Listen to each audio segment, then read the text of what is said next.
ዛሬ በጣም ትልቅ ቀን ነው። ብዙ ምክንያት አንድ ምክንያት አስተናግረው ቴክኖን ፕሮፌሰር ስላደረገ ዛሬ በጣም አመሰግናለሁ።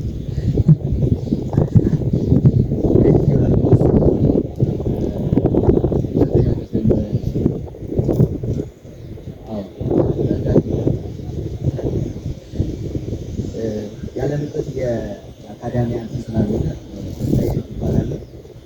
ዛሬ ግን የመጣሁት በማስተማር መሳሪያ ዩኒቨርሲቲ ወክዬ ሳይሆን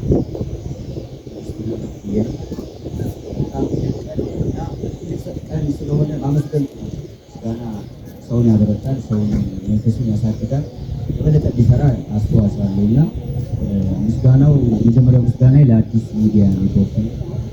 ኢትዮጵያ ውስጥ ላለፉት ዓመታት በተለይ አንድ የሊትሬቸር ሰው፣ አንድ የኖትን የሚሰጥ ሰው፣ አንድ ፊልም የሚሰጥ ሰው ሁሌም እኛ ሊትሬቸርን ልክ እንደ ሰው ላብራቶሪ ሂውማን ላብራቶሪ አድርገን የሚወስደው። ስለዚህ ብዙ ኢኖቬሽን ይፈልጋል፣ ብዙ አዲስ እይታ፣ አዲስ አስተሳሰብ፣ አዲስ ምልከታ ይፈልጋል እና እነዚህ ምልከታ ይዘን ስንመጣ ብዙ ጊዜ የተለመደ ነገር ነው የሚፈለግ የነበረው። ይሄ ነገር ሰው ሊያየው ይችላል፣ ሰው ላያዳምጠው ይችላል፣ ሰው ላያየው ላይሰማን ላያዳምጠን ስለሚችል በዚህኛው በኩል አድርጉት የሚል ነገር ነበር እና አዲስ ሚዲያ ኔትወርክ ይህንን ሰብሮ ለአዲስ ነገር በመትጋቱ በጣም ከልብ አመሰግናለሁ። ሚዲያችሁን ሁሌ ስናይ በአዲስ ነገር መጠናል ስትሉ ስሙን ብቻ ነበር አእምሯችን ላይ ነበር። ዛሬ ፕራክቲካሊ ስላሳያችሁ አመሰግናለሁ። ሁለተኛ ቴዲ ስቱዲዮም መመስገን አለበት። አዲስ ነገር ይመስለኛል። ኦፍኮርስ ቴዲ ሁሉ አዲስ ነገር ይወጣል ይታወቃል።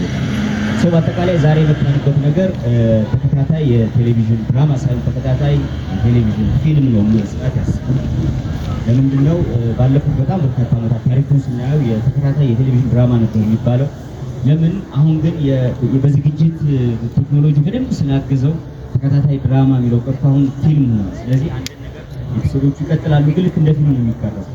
ለምሳሌ አሪፍ ማሳያ ብለን የምናስበው አሁን ሪሰንት የመጣው ኮርስ አልቋል፣ ግን ጌም ኦፍ ትሮንስ ስናየው እንደ ተከታታይ የቴሌቪዥን ድራማ ሳይሆን እንደ ተከታታይ የቴሌቪዥን ፊልም ነው ስንመለከተው ያሳለፈው እና በዚህ ረገድ እሱን ለመስራት ነው የመጣው። ኮርስ ይሳካል፣ ይሰራ፣ ምንም አንድና ሁለት የለውም።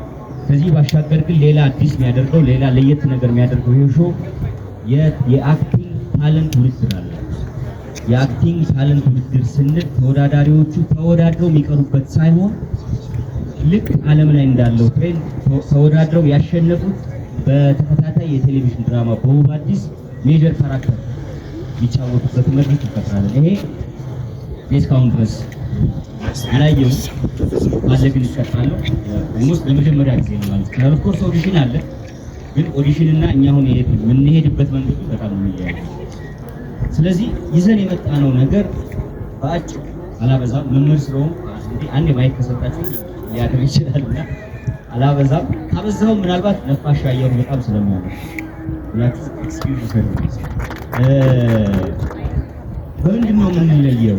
ምንድን ነው ዓላማችን? ይዘን የመጣነው ነገር ምንድን ነው ዓላማችን የሚለውን ነገር ማሰብ በጣም ይጠቅማል ለሁሉ። በተለይ ሳላመሰግናችሁ የቀረው ሚዲያው ስለመጣችሁ አክብራችሁ ስለመጣችሁና ጉዳያችን ነገር ለህዝብ ስለምታቀርቡልን አመሰግናችኋለሁ። በጣም ይከታተሉ። ስለዚህ ይዘነው የምንሄደው ነገር ይዘነው የመጣነው ነገር ምንድን ነው?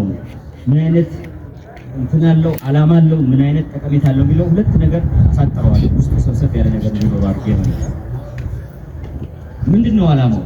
ውብ አዲስን ተከታታይ ቴሌቪዥን ድራማ መስራት እና የውብ አዲስ የቴሌቪዥን ተከታታይ ድራማ ቀድመ መሰናዶ መስራት ወይ ደግሞ አክቲንግ ታለንት ውድድር ማዘጋጀት ምን ፋይዳ አለው የሚለው ማሰብ ያስፈልጋል። እንግዲህ ሌላውን ዓለም ስንመለከተው የሌላው ዓለም የተከታታይ ድራማ፣ የተከታታይ ቴሌቪዥን ድራማ፣ የተከታታይ ቴሌቪዥን ፊልም ዋና ዓላማው ተብሎ የሚወሰደው አንዱ አዳዲስ ፊልምና አዳዲስ እይታን ወደ ብዙ ጊዜ ፊልም ስታዩት ለስትራቴጂ ወይም ደግሞ ስታብሊሽ ያደረገ አክተር ለታወቀ አክተር እድሉን ይሰጣል። ምክንያቱም ፊልም የቢዝነስ ጉዳይ ይችላል። በዓለም ላይ ግን ተከታታይ የቴሌቪዥን ድራማ ብለው የሚያስባቸው እንደ ዓላማ ይዘው ይወጡት አዳዲስ ፊልም ወደ መከሽ። ለምንድን ነው እያንዳንዱ ዘመን እያንዳንዱ ጊዜ በተውኔት በሊትሬቸር በኖብል ጌጦች ያስፈልጋል። ጌጦች የሚበቅሉ አይደለም፣ ጌጦች የሚሰሩ ናቸው። ጌጦች እድል ያስፈልጋቸው። ስለዚህ እኛ ከተማ ላይ ለምሳሌ እንደ ሀገር 4 የተከታታይ ቴሌቪዥን ድራማ ካለ ፊት ምናያቸው ካያችኋቸው በጣም ስታብሊሽ ያደርጋል። ስለዚህ ፊልም ከመስራት የተለየ መንገድ ያለው ግን አናስብ። ስለዚህ የዚህ የትወና ውድድር በውብ አዲስ የሚሳተፉ ተዋናዮችን የምንመርጥበት የትወና ውድድር ዋና ዓላማው አዳዲስ ታለንት ማሰስና ይሄንን አዳዲስ ታለንት ደግሞ ፕሮሞት ይሄ ግዴታ ነው። ምክንያቱም ዘመን ጌጦች ይፈልጋል። አዳዲስ ጌጦች ሁሌ እንትና የሚባለው ነገር መስፈር ነው። ኦፍኮርስ በሌላው ዓለም የተለመደ ነው። ለምሳሌ ሁለት የምታውቋቸውን ፊልሞች ናቸው። ፕሪዝን ብሬክን ለምሳሌ ሁላችን ጋር ያየን ማይክል ስኮፊልድ የሚባለው አክተር ከዛ በፊት አይተናል። ታስታውሱታላችሁ? ዌንትወርስ ሚለር ይባላል ዋና ሰው የተጫወተው፣ ግን ማይክል ስኮፊልድ አይተነው አናውቅም። ግን ዌንትወርስ ሚለርን ወደ መድረክ ያመጣው ፕሪዝን የሚባለው ተፈራ። ከዛ ጌም ኦፍ ትሮንስ ላይ ጆን ስኖው የተጫወተውን ገጸ ባህሪ ከዛ አክተር ከዛ በፊት አናውቅም። ይህንን አክተር ወደ መድረክ ያመጣው ጌም ኦፍ ትሮንስ ይባላል። ስለዚህ የተከታታይ ድራማ ዓላማቸው ቅድም እንዳልኳችሁ አዳዲስ ልጆችን፣ አዳዲስ ፊቶችን፣ አዳዲስ ታለንት ኢነርጂን ወደ ኢንተርቴይንመንት ያስገባል። ስለዚህ በዚህ ረገድ የኛው የውብ አዲስ የታለንት ውድድር ዋና ዓላማው ታለንት ሰርች ማድረግ፣ ሰርች ያደረግነውን ደግሞ ታለንት ፕሮሞት ይሄ መጀመሪያ ዓላማ። ሁለተኛ ዓላማ ቴዲ ካበዛው ወጣ። ሁለተኛ ዓላማ ቅድም ቴዲ ሲያነሳው ነበር ፕሮፌሽናል ኤክስፖዠር መስጠት ነው። አሁን እኛ መጠን እዚህ ስንቀመጥ ከበስተኋላችን በጣም ብዙ ፕሮሰስ ጨርሰናል። ተከታታይ ድራማው ከየት ተጀምሮ የት ያልቃል? ውብ አዲስ የአክቲንግ ውድድሩ ከየት ተጀምሮ እንዴት ያልቃል? ለምሳሌ የመጣ ነው ዝም ብሎ አክቲንግ ብቻ ማወዳደር ሳይሆን ይሄ የአክቲንግ ውድድር እንዴት ተመልካችን ኢንጌጅ ያደርገዋል፣ እንዴት ኢንተርቴይኒንግ ይሆናል የሚለውንም አስበንበት ነው። ስለዚህ ይሄንን ፕሮፌሽናል የሆነ ኤክስፖዠር ለሚሳተፉት ለሚመለከተው ኦዲየንስ ደግሞ ፊልም መስራት ደግሞ ለሚፈልገው ሰው መስጠት ነው። ምክንያቱም ፊልም ፕሮፌሽናል የሚሰራው ፊልም እንዲሁም በልምድ የሚሰራ። ስለዚህ ፕሮፌሽናል የሆነውን የፊልም አሰራር የውድድር አሰራር ማሳየት ነው። ለምሳሌ ብዙ ጊዜ ውድድሮች እናያለን፣ ግን ውድድሮቹ እንዴት ሳቢ መደረግ አለባቸው የሚለውን በደንብ ሰርተንበታል ለማለት ያህል። በጣም ደግሞ ደስ የሚለው ነገር ልጆቹን አወዳድረን አንበትናቸው፣ በኋላ እንዴት ይወዳደራሉ የሚለውን ነገር አመጣዋለሁ።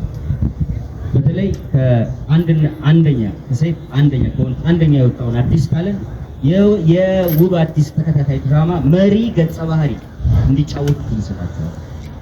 ይሄ በጣም ትልቅ እድል ነው። ባይዘው እንደው ስለመሸ ነው እንጂ አስጨበጭባለሁ የሚታረፍም አልነበረም። ምክንያቱም አንዳንዴ ለምሳሌ የሆነ ነገር ታወዳድርና ልጆቹ ምንድን ነው የምናደርጋቸው? ስለዚህ ኬሪየሩን ተከትሎ እንዲሄድ 1 ዓመት ቆይታ ያለው ፊልም ውስጥ ተከታታይ የቴሌቪዥን ድራማ ውስጥ እንዲቆዩ እድል እናመቻችላቸዋለን ማለት ነው። ሌላኛው ወደ ጠቀሜታው ላይ ስለፍ ቅድም ዋና ስራ አስፈጻሚው እንዳሉት አዲስ አበባ የሜትሮፖሊታን ከተማ ዋና መገለጫ የሆነ ከተማችን ነው። ሜትሮፖሊታን ሲባል ምን ማለት ነው የሚለውን ዲፋይን ማድረግ ያስፈልጋል። ከኢንተርቴይንመንት አንፃር፣ ከኢኮኖሚ አንፃር፣ ከፖለቲካው አንፃር ዲፋይን ማድረግ ይቻላል። ከኢንተርቴይንመንት አንፃር ግን ሜትሮፖሊታን የሚባሉ ከተማዎች ኦዲየንሳቸው የከተማውን ነዋሪ ኢንጌጅ የሚያደርግ የኢንተርቴይንመንት ኢንዱስትሪ ነው። በጣም በሚገርማችሁ ሁኔታ በድሮ ዓለም የነበረው የወርቅ ክምችት ምናምን ለአንድ ሀገር ወሳኝ ነው። ኮርስ አሁን መሳይ ከዛ ወደ ክሬቲቭ ደግሞ ኢንዱስትሪ መጣ። ለምሳሌ ዓለም ላይ እነ ሆሊውድን ወደ ናይጄሪያም ሲጠሩ ክሬቲቭ ኢንዱስትሪ ፕሮቫይድ የሚያደርገው ጀነሬት የሚያደርገውን ኢኮኖሚ ቀላል ኢኮኖሚ አይደለም። አሁን ይሄ ሁሉ አልፎ አሁን ያለበት የኢኮኖሚ መስክ አቴንሽን ኢኮኖሚ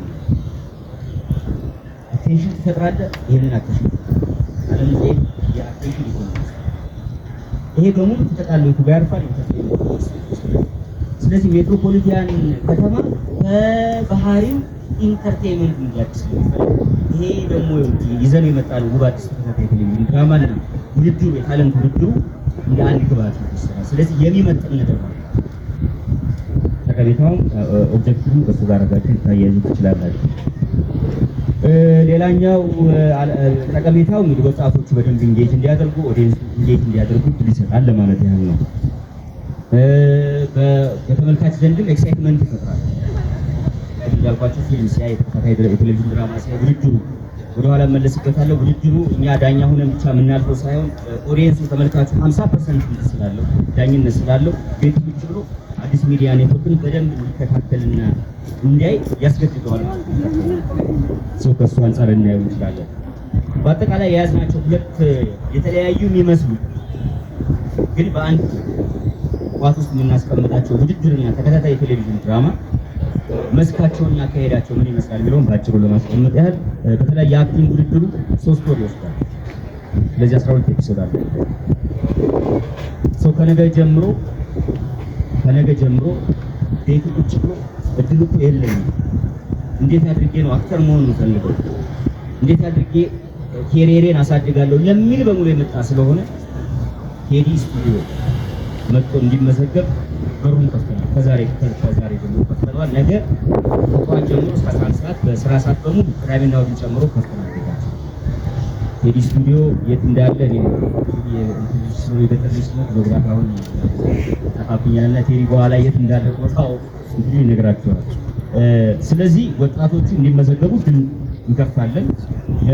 1000 እንዲመዘገቡ 2000 እንዲመዘገቡ 100ውን መጀመሪያ እኛ በምናጠራበት የዳኝነት ስርዓት ውስጥ 100 እናስቀራለን። ከመቶዎቹ ቅድም እንዳልኩት 3 ወር ነው 12 ኤፒሶድ ነው። እስካሁን ኤፒሶድ አልጀመረም። ከመቶዎቹ 50ዎቹ ይቀራሉ። 50ዎቹ ላይ ኤፒሶዳቸው ማስተዋወቅ ይጀምራል። ታለንት ማስተዋወቅ 50ዎቹ 25ቱ ሲቀሩ 12 ወንድ 12 ሴት ሲቀሩ 25 ሰው ሲቀሩ ሾዋችን ይጀምራል። በየሳምንቱ አንድ ወንድ አንድ ሴት እየወደደ አንድ ወንድ አንድ ሴት እየወደደ አንድ ወንድ አንድ ሴት እየወደደ የዛሬ 3 ወር የውብ አዲስ ዋና ገጸ ባህሪያት ነው። 50ዎቹም ናቸው። 50ዎቹም በውብ አዲስ የተከታታይ የቴሌቪዥን ድራማ ውስጥ የራሳቸው ያሸነፉት 2 እድል አላቸው።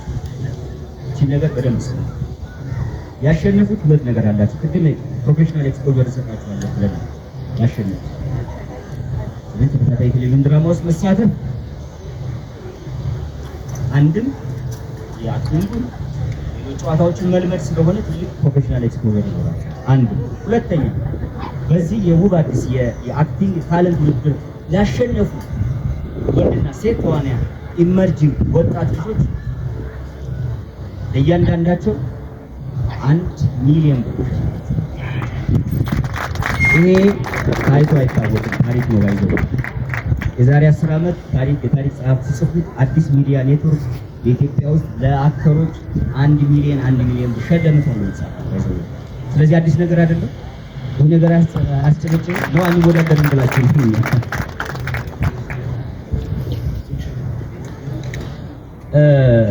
የአክቲንግ ውድድሩ በዚህ ያልቃል። 3 ወር እንደጨረስን ከዛ በኋላ ወደ ድራማችን እንሄዳለን። ቅድም እንዳልኳችሁ ድራማችንን ኦልሞስት ብዙ ነገሩን ጨርሰን ነው የመጣነው።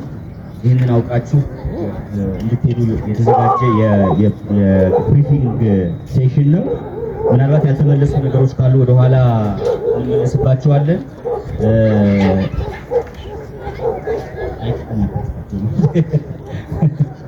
እሺ ቅድም እንዳልኩት አንድ ነገር ተስፋዬ በጣም የሚያደንቀው መምህር ተዋናይ ዳይሬክተር ወርክሾፑን ይመራዋል። ወርክሾፕ አለው ቅድም እንዳነሳን በዚህ በውብ አዲስ የአክቲንግ ውድድር ውስጥ ወርክሾፕ አለው።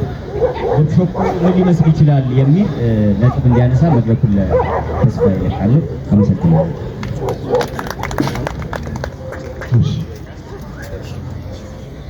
አመሻችሁ። አይሰማም? እንዴት አመሻችሁ? እግዚአብሔር ይመስገን። ብዙውን ነገር ተሳሳው ብሎታል። ኔት መስራት ነው እንጂ ብዙ ነገር ተጎበዝ አይደለሁም። ውብ አዲስ ላለፉት 20 ዓመታት አፍኜ ይዘው የነበርኩት ይሰጥ እግዚአብሔር ፈቀደና ዛሬ እናንተ ፊት ሊዘረጋ ሆነ። የያዝኩበት ምክንያት የሚመጥነው በጀት የሚመጥነው አቅም የሚመጥነው ሚዲያ የሚያስፈልግ ስለነበረ ነው።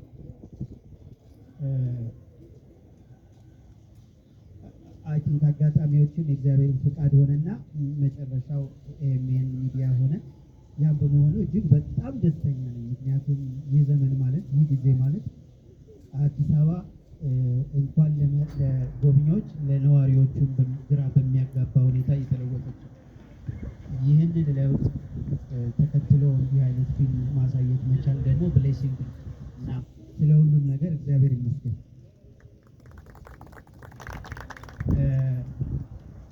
ውብ አዲስ ፊልም የፍቅር ፊልም ነው። የፍቅር ተከታታይ ድራማ ነው። ውብ አዲስ የቴሌቪዥን ድራማ እጅግ ሰስፔንስፉል የሆነ ልብ ሰቃይና ምናልባትም መጀመሪያ በሚባል ደረጃ ከ90% በላይ ውጭ ላይ የሚቀረስ በድርጊት የተነሳ የቴሌቪዥን ተከታታይ የቴሌቪዥን ድራማ ነው። ሁለት ፓራሌል ፕሎት አለው። አንዱ የቤተሰብ ታሪክ ነው። አንድ ደግሞ በጣም በሚያስደነግጥ ሁኔታ ውስብስብ ወንጀሎችን የሚፈታ የፖሊስ ወንጀል ክትትል ያለበት ነው። ፊልሙ አዲስ አበባ ላይ ነው 90% በላይ የሚቀረጸው፣ ግን ሞሮኮ ይሄዳል። ሞሮኮ ላይ ይቀረጻል። የሞሮኮ አክተሮች ወደዚህ ይመጣሉ። የጋና አክተሮች ወደዚህ ይመጣሉ።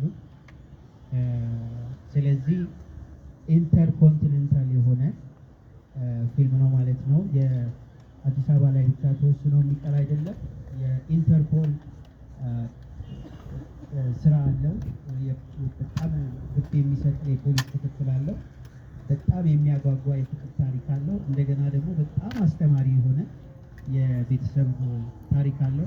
ስለ ራሴ ስራ በኮንፊደንስ ሳወራ ለመጀመሪያ ጊዜ ነው። ከዚህ በፊት ስራ የመስክር ነበር የምለው፣ ግን 20 ዓመት የታሰበበት ስራ ስለሆነ እንደምትወዱት ተስፋ አደርጋለሁ። ግን አሁን ይዘን የመጣ ነው ይሄን ብቻ አይደለም። ፊልሙ በጣም ልብ ሰቃይ ነው። እንግዲህ ከዚህ በላይ ያለውን ስራው ይመሰክራል። ስራው ሲታይ እናያለን። አዳዲስ ነገሮች ግን ይዘን መጥተናል። ለምሳሌ መሪ ተዋናዮች አሉን። አሁን ሰለሞን ቦጋለ አለ፣ ታምሩ ብርሃኑ አለ፣ ተስፋዬ ሲማ አለ። በጣም የምንወዳቸው አንጋፋ አክተሮች ለጊዜው ገና ፊልማቸው ስላልደረቀ ስማቸውን ባልጠቅስም ግን ህዝብ የሚወዳቸው ትልልቅ አክተሮች አሉ። እናትና አባትም ሆነው የሚጫወቱ ስለዚህ ፊልሙ በአንጋፋ እና ታዋቂ ተዋናዮች የሚታጀብ ሲሆን አዳዲስ ተዋናዮች ደግሞ እንመለመላለን። አሁን ይህንን ሾው የተለየ የሚያደርገው ተዋናዮቹን በህዝብ ፊት ነው የምንመጣው። የሰለሞን ቦጋለ ገብርኤል፣ የሰለሞን ቦጋለ እህት፣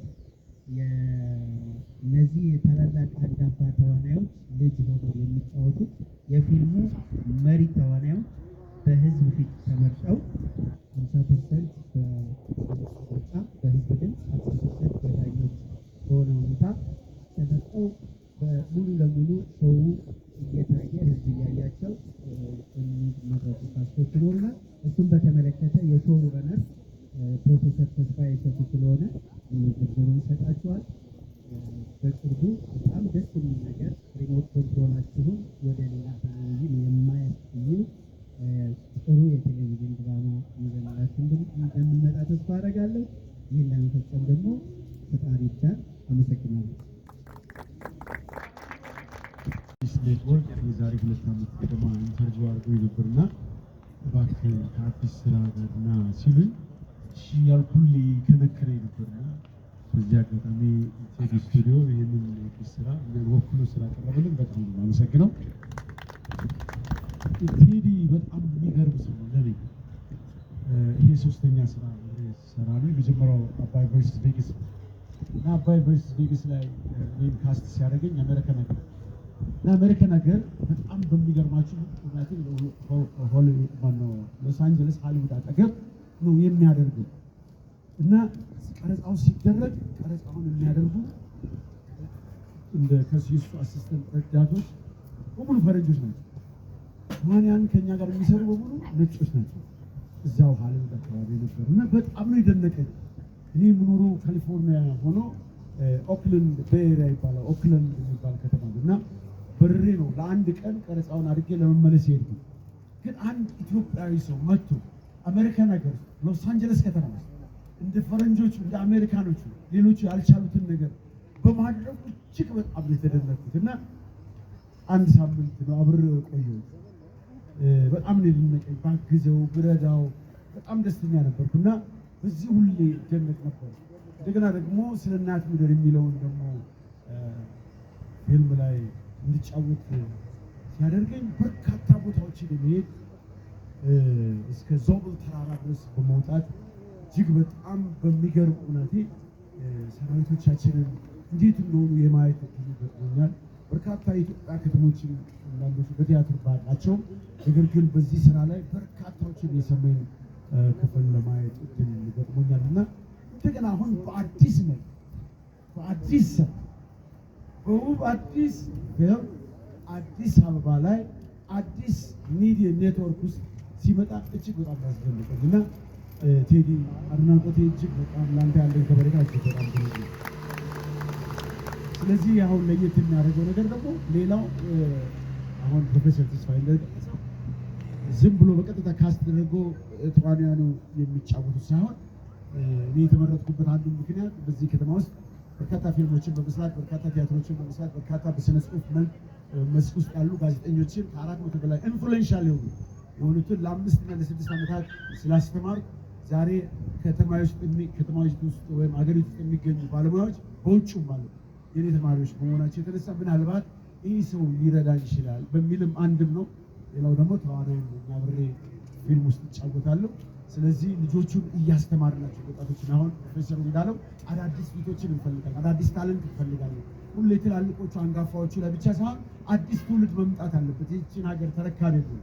ምክንያቱም ሀገርን ለመለወጥ የህዝብ አእምሮ መለወጥ አለበት። የህዝብ አእምሮ ለመለወጥ ደግሞ ኪነ ጥበብ የሚጫወተው ሚና እጅግ በጣም ነው።